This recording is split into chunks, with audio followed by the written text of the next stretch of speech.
En el capítulo anterior, los alienígenas obsesionados en salvar a la humanidad para cumplir su misión, profundizaron sus conocimientos acerca de la deuda externa, desde su origen con el primer empréstito pedido en 1824, pasando por la crisis de 1930, el proyecto de inclusión nacional, el desendeudamiento de Juan Domingo Perón y el ingreso de Argentina al Fondo Monetario Internacional luego del derrocamiento del gobierno peronista. Los marcianos seguirán intentando comprender el funcionamiento de este perverso mecanismo y a través de la brecha espacio-temporal modificar la historia para poder desarticular este peligroso obstáculo para el desarrollo humano, salvar a la humanidad y así cumplir su misión.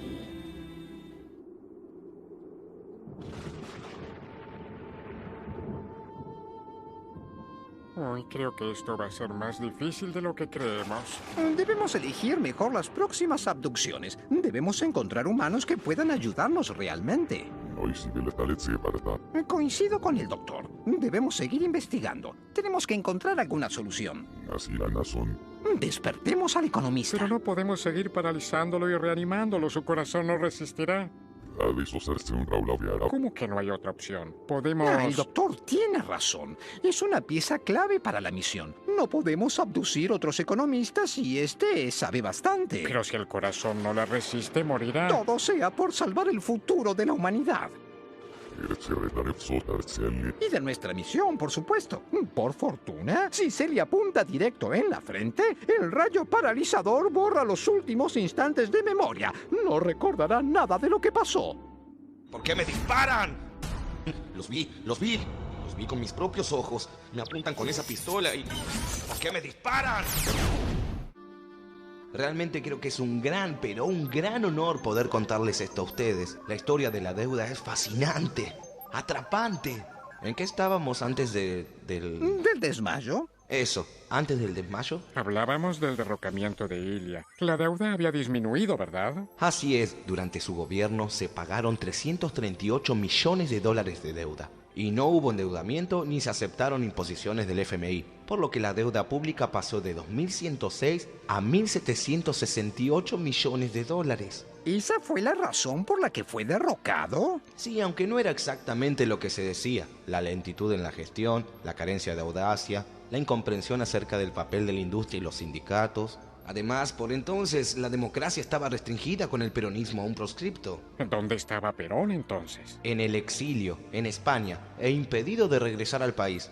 Esto también conspiró para debilitar al gobierno. Y así fueron creadas las condiciones para el golpe militar del 28 de junio de 1966, que puso fin a su gobierno.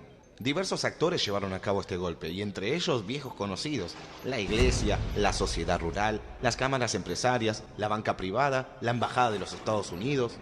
El gobierno quedó en manos del general Onganía, y con él llegaron al ministerio los hombres ligados al capital norteamericano. ¿Tan rápido? ¿Cómo pasó eso? Muy fácil. El FMI se le presenta a Onganía y le dice: Señor, nosotros le vamos a dar la solución económica abriéndole créditos. Entonces Onganía les dice: muy bien, encantado. Claro que nosotros necesitamos una garantía. ¿Qué garantía? Al ministro de Economía lo nombramos nosotros. Entonces lo traen a Adalbert Krieger Bacena, quien tenía fuertes vinculaciones con grupos financieros transnacionales. Creo que le está afectando seriamente el rayo paralizador. ¿Y ahí empezó a subir nuevamente la deuda? No solo eso, entre el 1 de enero de 1967 y el 31 de agosto de 1968, 32 empresas privadas nacionales fueron absorbidas por el capital extranjero. 17 de los grupos compradores fueron norteamericanos. En tanto, la deuda seguía subiendo y a fines de 1969 llegaba ya a los 4.000 millones de dólares. ¿Y la población qué hacía? El descontento era evidente por la política económica de Krieger Bacena.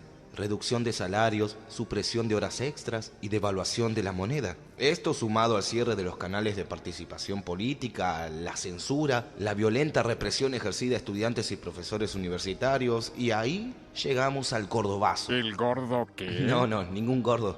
El Cordobazo. El 29 de mayo de 1969, en el tercer año de la dictadura, Trabajadores, obreros y estudiantes ocuparon las calles de Córdoba durante más de 20 horas, hasta que el ejército repensó sus políticas y todos se calmaron y se fueron felices. Hasta que el ejército apareció y dejó un saldo de 20 manifestantes muertos y cientos de detenidos. ¿Y por qué en Córdoba? No, pero no solo se produjo en Córdoba, también en Tucumán, en Corrientes, en Rosario. ¿Y qué pasó entonces? Esto apuró la salida de Krieger Bacena y un año más tarde, en 1970, caía el gobierno del general Onganía. En tanto, la deuda seguía creciendo lentamente. Sí, pero de alguna manera lo que sucedió tuvo un efecto muy positivo. La manifestación popular fue una buena reacción de la sociedad. Claro, esto llamó la atención de los militares y los grandes grupos económicos, que se dieron cuenta de los peligros de dejar a la población fuera de las decisiones de la política económica. ¿Y entonces qué pasó? En 1970 fue designado presidente el general Roberto Livingston, que al poco tiempo fue sustituido por el general Alejandro Lanusse. Este anunció la convocatoria a elecciones nacionales sin proscripciones para el 11 de marzo de 1973. ¿Así nomás? Bueno, no. La prescripción fue levantada para el peronismo, pero Lanusse impidió que Perón se presentara como candidato. Entonces Perón nombró a uno de sus delegados para encabezar la fórmula presidencial. Y así, el 11 de marzo de 1973 fueron elegidos Héctor Cámpora y Vicente Solano Lima.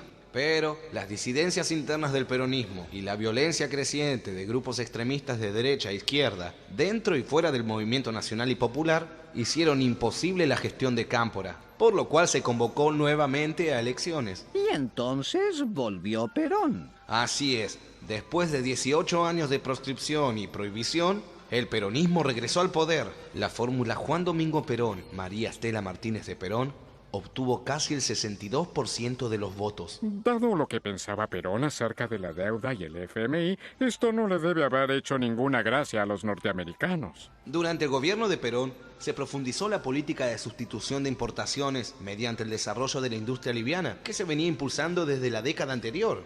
Interesante. Las cosas parecían encaminarse nuevamente. Perón muere el 1 de julio de 1974. Lo mataron los norteamericanos, lo mataron ellos. ¡Ah, silencio! No lo mataron los norteamericanos. Murió por problemas cardíacos, entre otras cosas. ¿Y qué pasó entonces? Tras la muerte de Perón, lo sucedió en la presidencia su esposa María Estela Martínez, conocida como Isabel. Pero, con el correr de los meses, se exacerbó el enfrentamiento entre los diversos sectores que integraban el peronismo. Esto, sumado a la inestabilidad económica, contribuyó al desmoronamiento del gobierno. Déjeme adivinar. ¿Volvieron los militares? Así es. Grupos reaccionarios aprovecharon la oportunidad para desplazar al gobierno dando un nuevo golpe de Estado el 24 de marzo de 1976. Comenzaba así el infame proceso de reorganización nacional. Y acá vamos de nuevo.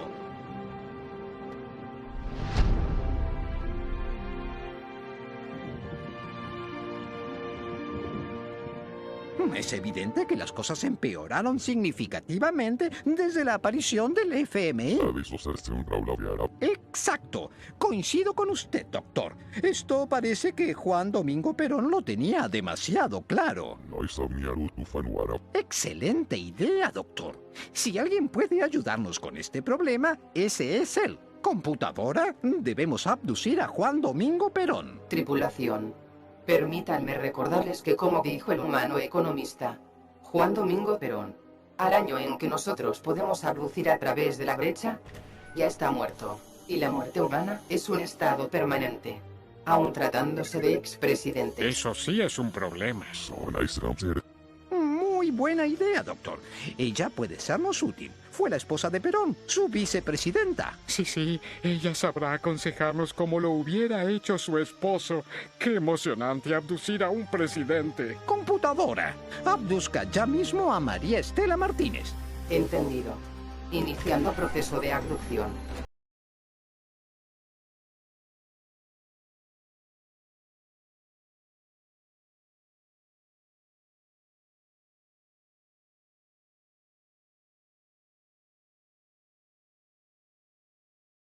Así es como llegamos a usted. Estamos seguros que puede ayudarnos con nuestra misión. Y a salvar el futuro de la humanidad. Es un honor tenerla acá con nosotros.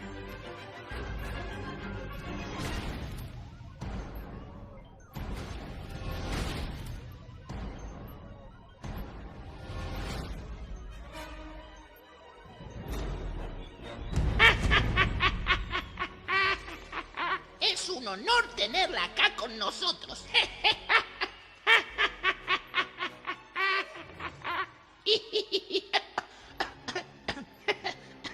Por Dios. Bueno, no es tan disparatado. Se nos ocurrió que, dada su cercanía a Juan Domingo Perón, tal vez podría... Ay, díganme que no me confundieron con Isabel Perón. ¿Usted no es María Estela Martínez? Por supuesto que soy María Estela Martínez, pero no soy la viuda de Perón. Toda la vida me pasó. Hay 50.000 Marías Estelas Martínez, señores marcianos. Pero qué tontos, por Dios. Y ahora entiendo por qué arruinaron la misión. Justo me viene a tocar a mí. De todas las Marías Estelas Martínez, me vienen a raptar a mí a estas ranas del espacio.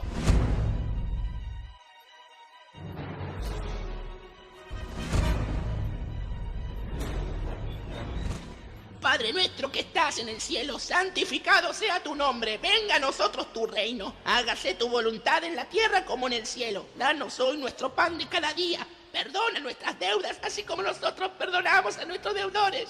¿Pero qué hace? Bueno, yo lo digo como se decía antes, como me enseñó mi madre. Perdona nuestras deudas. Después lo cambiaron por perdona nuestras ofensas. No. ¿Qué hace? ¿Qué está diciendo? Estoy rezando, ¿qué voy a hacer? Estoy hablando con Dios, Diosito Todopoderoso, para que me ayude. ¿Dios Todopoderoso? Todopoderoso, interesante. ¿Y se puede hablar con él? Por supuesto, a través de la oración. ¿Qué oración? ¿Cualquier oración? No voy a hablar más con ustedes, malditas ranas herejes del espacio. ¿Qué dijo?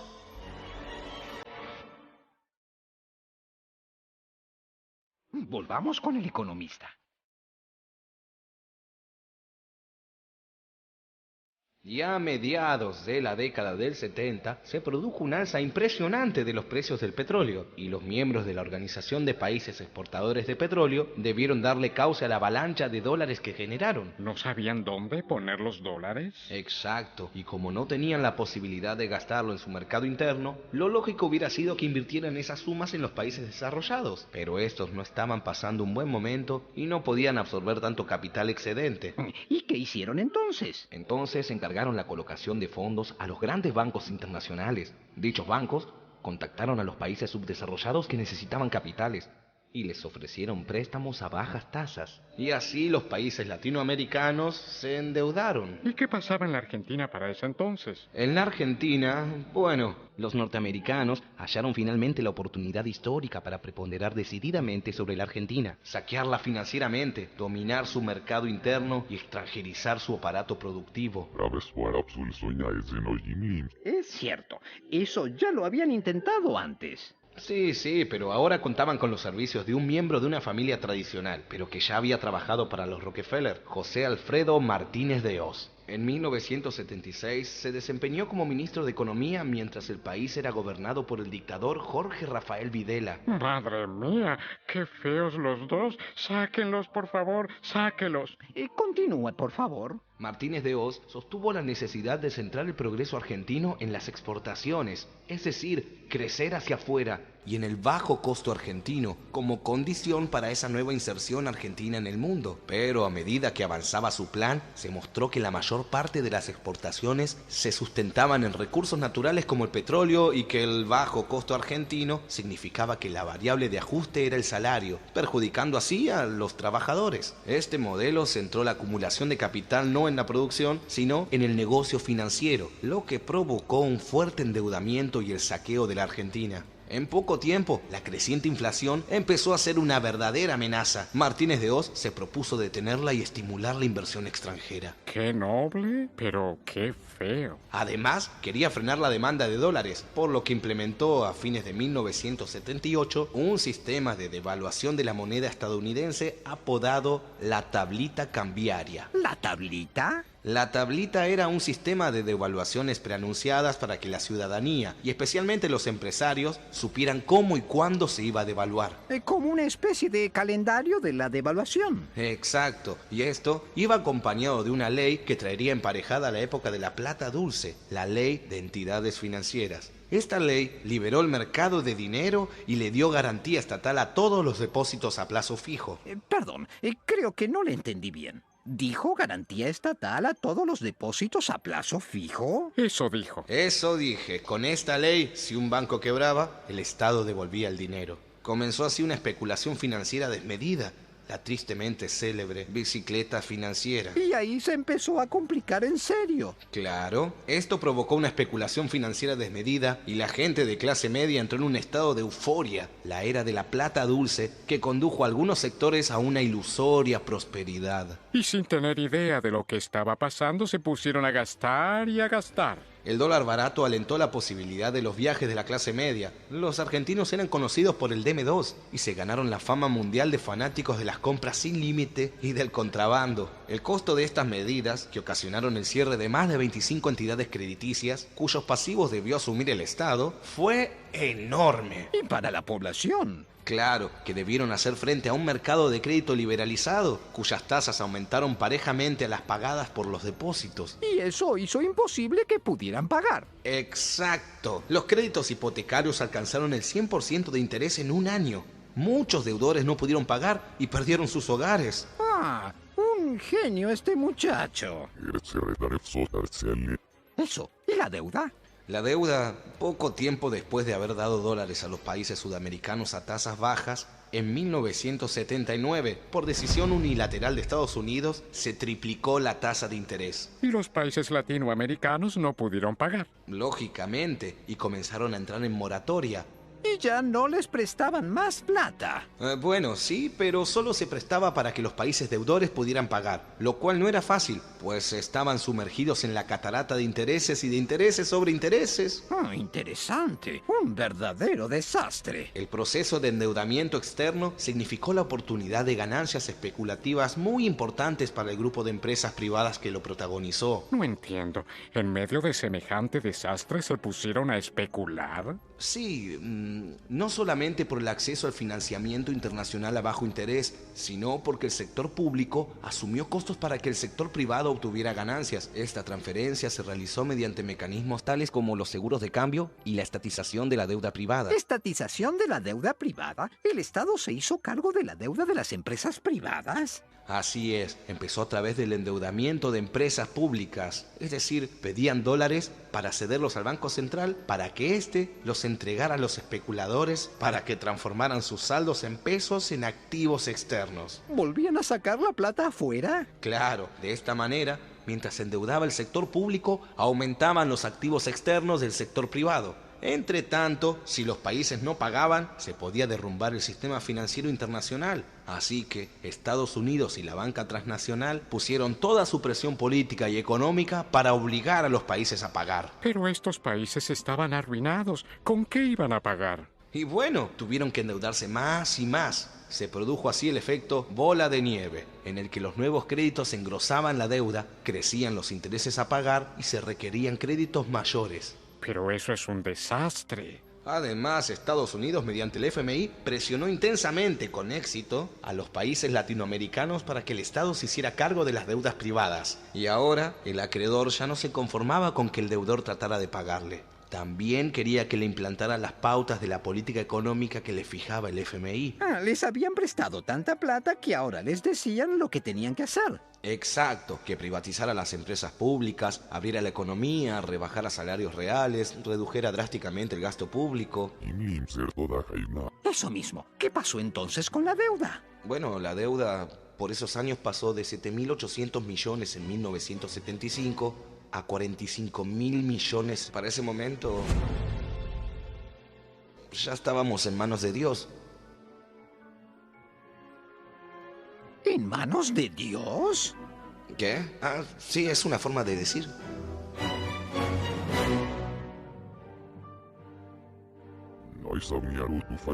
De ninguna manera, doctor. Esta vez no podemos fallar. Nuestro próximo abducido va a darnos una solución. Si él no puede ayudarnos, estamos en problemas. Iniciando proceso de abducción.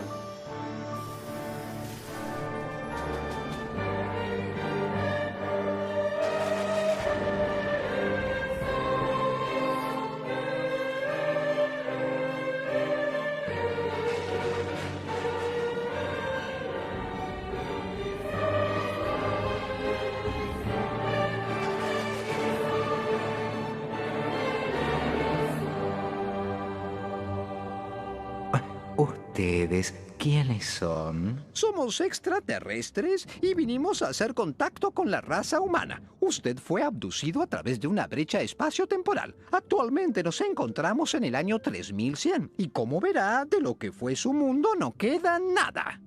Llegamos para conocerlos y nos encontramos con este desastre, el producto de su tendencia al autoexterminio. Extraterrestres.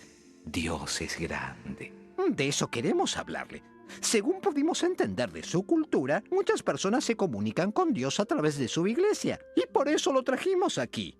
¿Qué sabe de la deuda externa? La deuda externa. ¿Qué tengo que ver yo con la deuda externa? Bueno, al menos sabe de qué estamos hablando. La deuda externa no cabe duda de que se ha convertido en un obstáculo peligroso para el desarrollo humano, sobre todo para los países del tercer mundo. De eso no cabe ninguna duda. La deuda externa del tercer mundo en su conjunto ha sobrepasado ya los 2 billones de dólares. Eso es un gran número. Bueno, parece que sabe bastante. ¿Qué piensa la Iglesia de la deuda externa? Bueno, la Santa Sede ha afirmado que el mecanismo de la deuda compromete las economías y los niveles de vida de los países pobres y ha reclamado aplicar una ética de supervivencia que regule la relación entre acreedores y deudores. ¡Qué interesante! Los últimos papas se han pronunciado insistentemente sobre este tema. Y gracias a esa insistencia, en 1996, el FMI y el Banco Mundial lanzaron la denominada Iniciativa para Países Pobres Muy Endeudados. ¿Para que les perdonen la deuda? Perdón, ¿a qué países incluye esta iniciativa? 41 países extremadamente pobres que deben en conjunto 210.000 millones de dólares, entre ellos 4 latinoamericanos, a los que el grupo de los 8 accedió a cancelárselas parcialmente. ¿Qué es el grupo de los 8? Un grupo integrado por los países más industrializados y poderosos del mundo: Estados Unidos, el Reino Unido, Francia, Alemania, Italia, Canadá, Japón y Rusia. Un momento.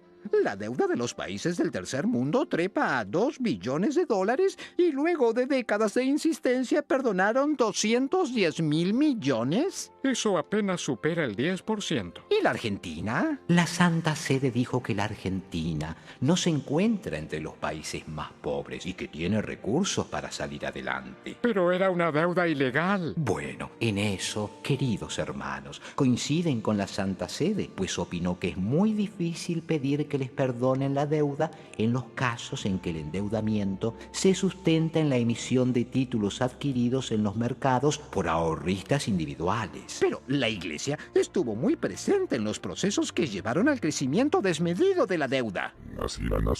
Queremos que nos ayude a solucionar este problema. ¿Y cómo puedo ayudarlos, hijos? Debemos hablar con Dios, pues la raza que creó tiene algunos problemitas de fabricación. Dios nos escucha todo el tiempo. Si quieren, podemos rezar juntos. Repitan conmigo: Padre nuestro que estás en el cielo, santificado sea tu nombre. Venga a nosotros tu reino. Hágase tu voluntad en la tierra como en el cielo. Danos hoy nuestro pan de cada día. Perdona nuestras ofensas, así como nosotros perdonamos a quienes nos ofenden. Perdona nuestras deudas. ¿Perdón? Es perdona nuestras deudas, no perdona nuestras ofensas. Cuando decíamos deudas, no se refería a las deudas materiales, sino a las morales. En ese caso, deudas y ofensas son lo mismo. ¿No van a rezar conmigo? Creo que nunca estuvimos más lejos de solucionar este problema. ¿Y ahora qué hacemos?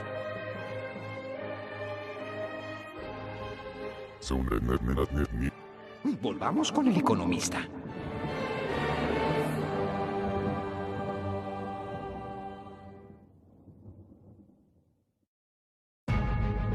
En el capítulo de hoy, los alienígenas, obsesionados por salvar a la humanidad para poder cumplir su misión, Siguieron ampliando sus conocimientos sobre la deuda externa desde el derrocamiento de Arturo Illia en 1966, el gobierno del general Onganía, la vuelta al poder después de 18 años de proscripción de Juan Domingo Perón, hasta el golpe militar del 76. Desesperados por ayuda, abdujeron a María Estela Martínez y, más desesperados, recurrieron a la ayuda divina a través de un sacerdote que les enseñó el Padre Nuestro. Ay, perdón, no es exacto lo que dijo el sacerdote.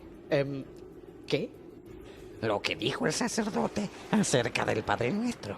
Ah, sí. El Padre Nuestro en latín dice, perdona nuestras deudas como nosotros perdonamos a nuestros deudores. No dice, perdona nuestras ofensas. Hacia el año 1980, la palabra deudas fue reemplazada por ofensas. Ah, sí. Primero, en la versión de la oración en la República Argentina y luego en la versión de la oración para toda Latinoamérica. 1980. Digamos que fue más o menos cuando la deuda se hizo demencialmente enorme. Así es. ¿Y por qué iban a cambiarlo? Supongo que esto hubiese creado una mentalización y un poder anímico de la protesta de 1.000 millones de personas contra el despojo de aquellos días. Para no molestar. O para no interferir.